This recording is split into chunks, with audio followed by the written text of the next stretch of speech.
Hey everyone, তোমরা সবাই কেমন আছো? আশা করি ভালো আছো। তো আমিও বেশ ভালো আছি।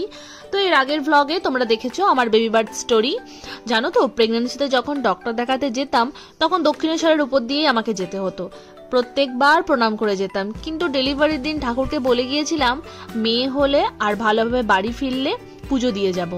শুনেছি মানত করলে আর মানত পূরণ হলে তা যত তাড়াতাড়ি সম্ভব দিয়ে দেওয়াই উচিত।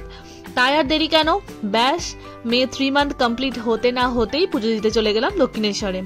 তাই আমরা স্নান সেরে সকাল সকাল বেরিয়ে পড়েছি মায়ের দর্শনে। মামনি তো খুব খুশি, কারণ মামনিরও অনেক দিনের মানত ছিল আর সেটা কোনো না কোনো কারণবশত পুজো দেওয়াটা বাকি থেকে গেছিল।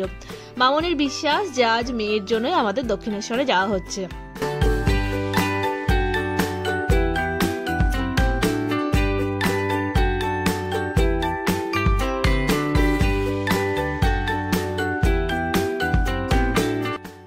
আমাদের গন্তব্যস্থলে পৌঁছে গেছি আর দিনটা ছিল রবিবার।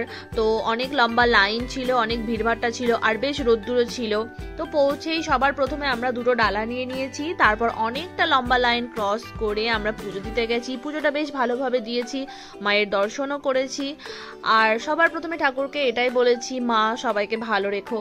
তো যাই হোক, পুজো দেবার পর মনটা বেশ ভালো লাগছিল। আর পুজো দিয়ে আমরা হালকা ফুলকা কিছু খেয়েছি, খুব গরম লাগছিল সেই জন্য আইসক্রিমও খেয়েছি আর কিছু চটপটি সব কিছু খেয়েছি। তারপর মামনির সাথে জিকো এখানে কিছু টয়স কিনছিল, মামনির 4 নাতি নাতনিদের জন্য কিছু খেলনা অল্প অল্প করে কিছু কিনছিল। আর তারপর মেয়ের সাথে একটু ফটো সেশনও করে নিয়েছি। তো আজকের ভ্লগটা এই অবধি, দেখা হবে আবার পরের ভ্লগে। ততক্ষণ তোমরা ভালো থেকো, সুস্থ থেকো, বাই, টাটা।